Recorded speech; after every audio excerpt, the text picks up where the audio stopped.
Hello students, आज हमें पढ़ना है रिफ्रैक्शन ऑफ लाइट। हमने पहले वीडियो में देखा था कि रिफ्लेक्शन लाइट का, फिर अलग अलग स्फेरिकल मिरर के बारे में देखा था, फिर लॉस ऑफ रिफ्लेक्शन देखा था। अब देखना है लाइट का एक दूसरा phenomena, refraction of light. Okay, तो सबसे पहले हमें देखना है what happens when light enters from one transparent medium to another.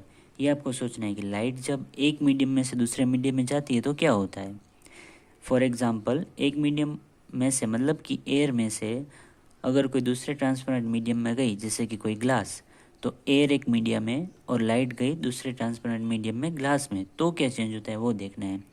इसके लिए हम डे टू डे लाइफ के कुछ एग्जांपल देखें कि आप जब पानी की बोतल में पेंसिल डालते हो तो पेंसिल की ओरिजिनल पोजीशन चेंज हो जाती है, वो आपने देखा है। फिर आप कोई पानी में पानी के ग्लास में एक कॉइन डालते हो तो आपने देखा होगा कि उसकी कॉइन की साइज़ आपको डिफरेंट दिखेगी। तो ये सब क्यों होता है? क्योंकि ग्लास के अंदर जो पानी है उसके अंदर जब लाइट जाती है तो वो जो लाइट है वो एक मीडियम में से दूसरे मीडियम में जाती है, तो वो सब चेंज हमें दिखने को मिलता है। तो ये सब कैसे होता है वो और एग्जाम्पल आपको देखने हैं। वो सब एग्जाम्पल, दूसरे एग्जाम्पल आपको सोचने हैं और देखने हैं। तो वो हम आगे जाते हैं कि रिफ्रैक्शन की डेफिनेशन क्या है। रिफ्रैक्शन मतलब refraction is the change in direction of a wave passing from one medium to another. Refraction मतलब ये फिनोमिना है कि कोई भी वेव है वो एक मीडियम में से दूसरे मीडियम में जब जाएगा तो वो वेव की डायरेक्शन चेंज होगी and also change phase velocity of wave. तो रिफ्रैक्शन मतलब सिंपल उसका मीनिंग, कोई भी एक लाइट वेव होगा, वो एक मीडियम में से दूसरे मीडियम में जाएगा तो उसकी डायरेक्शन चेंज होगी, उसके साथ उसकी फेज वेलोसिटी भी चेंज होगी। ये क्वेश्चन लॉन्ग क्वेश्चन में आएगा, ये मोस्ट इम्पोर्टेंट है उसकी 10th के लिए, 10th बोर्ड एग्जाम के लिए। Refraction through a rectangular glass slab.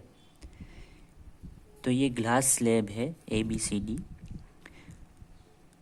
ये जो मीडियम है वो है एयर का मीडियम और ये ग्लास का मीडियम, दो अलग अलग मीडियम है। ये एयर का मीडियम, उसको हम रेयर मीडियम बोलेंगे, और ग्लास का डेंसर मीडियम। तो हमें इसमें कैसे रिफ्रैक्शन होता है वो हमें डायग्राम ड्रॉ करके बताना है। तो सबसे पहले ये लाइट का इंसिडेंट है EF। तो देखोगे ये जो O पॉइंट है ना, उसके अंदर जब लाइट एंटर होगी तो वो स्लाइटली चेंज होती है। ये नॉर्मल है, N और N डैश नॉर्मल है। तो जब लाइट रेयर मीडियम से डेंसर मीडियम में जाती है तो ये जो उसकी लाइट रे है ना वो नॉर्मल के टूवर्ड मतलब उसके नज़दीक जाती है, ये शिफ्ट हो गए। और फिर यहाँ से O से O डैश, उसको बोलेंगे हम रिफ्रैक्टेड रे। ओके, और O डैश से ये पॉइंट से जब लाइट बाहर निकलेगी तो इसको बोलेंगे हम इमर्जेंट रे। ये रे को क्या बोलेंगे? इमर्जेंट रे। और इंसिडेंट और इमर्जेंट रे पैरेलल होंगे। तो ये डेंसर टू रेयर मीडियम में ये जो लाइन है वो लाइट की रे है वो नॉर्मल से दूर जाती है, away from the normal. Okay, the light ray has change its direction at points O and O dash. O से O डैश में उसकी डायरेक्शन चेंज होती है लाइट की।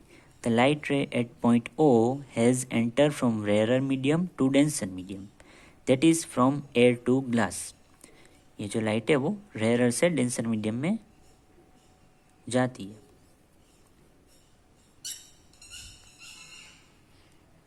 At O days, the light ray has entered from glass to air, that is from the denser medium to rarer.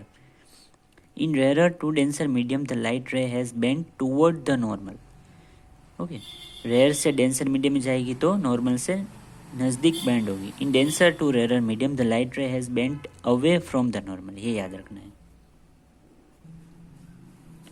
The emergent ray is parallel to the direction of incident ray. The light ray is shifted sideward slightly. जो light रे है वो थोड़ी shift हुई है, वो हम diagram में देख सकते हैं।